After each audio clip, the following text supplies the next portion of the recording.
I think we made quite a nice progress last week, tackling the 3 rows, getting rid of the weeds. Complete difference. But we still have a lot more to do. This row, for example, will be the next one we tackle, but not today, because today we are going to work in the no-till garden, which is totally different. But first, let me show you the carrots we harvested yesterday, because I want to show you something.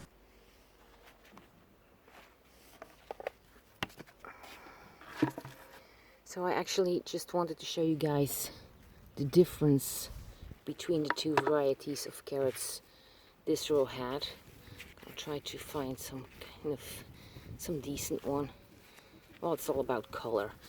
This is the Amsterdam, which is really orange, and this is the red samurai. As you can see, the color difference is quite noticeable. These are really red. I accidentally harvested this one. I think I have some more in the row, so there you have it. With the carrots being cleared out, let me really quickly show you the no-till garden, which is totally different from the tilled garden. As you can see, it goes all the way up to there. So let's start in the beginning, where I have my pots with blueberries, which still have some of them, but most of them obviously picked at this point in time. Leaves are turning brown, so autumn is coming. It is, after all, September. Here I have some kales, some carrots, more kale, and then I think some overripe pickles or cucumber. Kales, zucchinis that I never expected to produce, but they did. They ripe very fast. They grow very fast here. This is absolutely no chill. So the only thing I did was basically, I'll show you here, I put the plants in the ground where I wanted them to be, and I put some straw around them, and I try to cover the whole area. Now there are some weeds, obviously, as you can see, that will grow through that. This is a very difficult one. Here I have another big one here. So they grow through the straw, but these are easy. I mean, chickens love this. Or I could just leave it here, put it on top, and it will dry, forming another layer of mulch. Same here.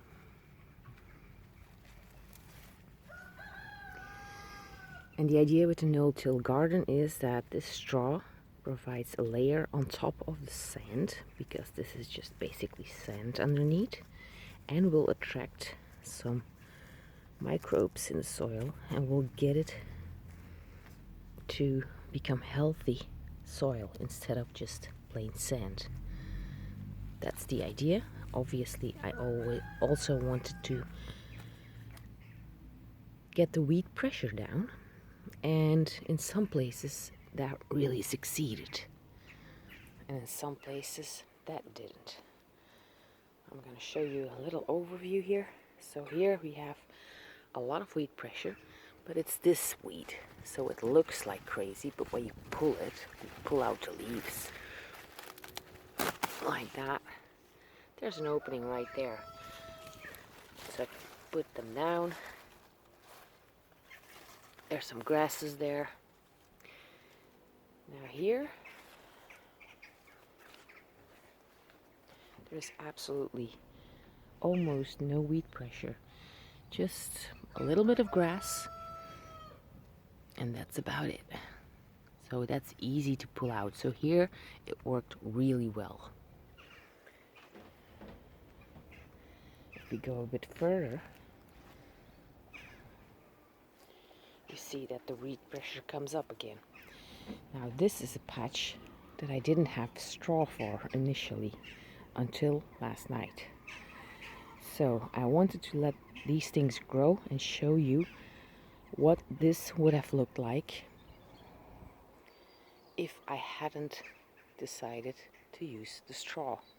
It would be, you know, full of weeds. Now this weed pressure is manageable. So what we're going to do today is cut these down. I don't want to pull them all out because this is a no-till garden and I don't want to disturb the soil. Now obviously there are going to be some weeds that we're gonna have to pull, like for example maybe stingy nettle if I'm able to pull it. I'm not sure because this is a no-till garden. This soil is even more compact than the till garden.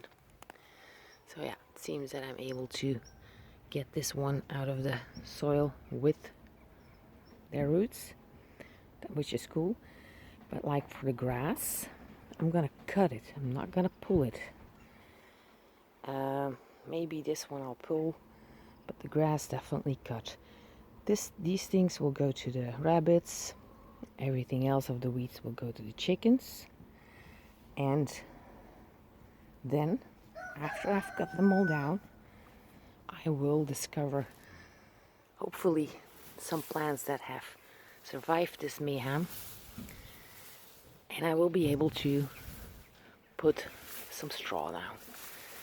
And hopefully that will keep the weed pressure down. So, but what we're going to do is clean this up without disturbing the soil. So the soil microbiome stays intact. A lot of work today, so let's get on with it.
We've got a completely full bucket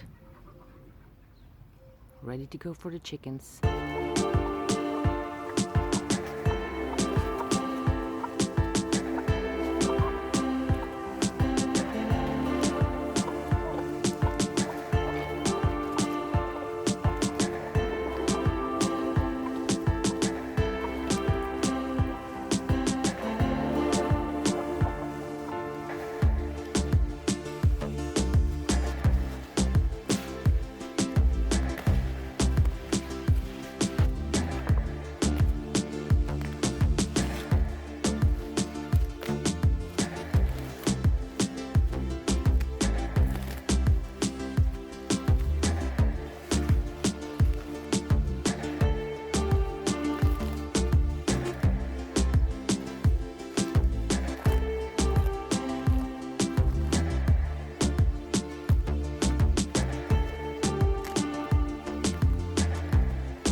definitely got ourselves some bean seed pods that are pretty ready to harvest and dry. So the second part, I just did a very light cleanup because it didn't need that much, but looking good so far.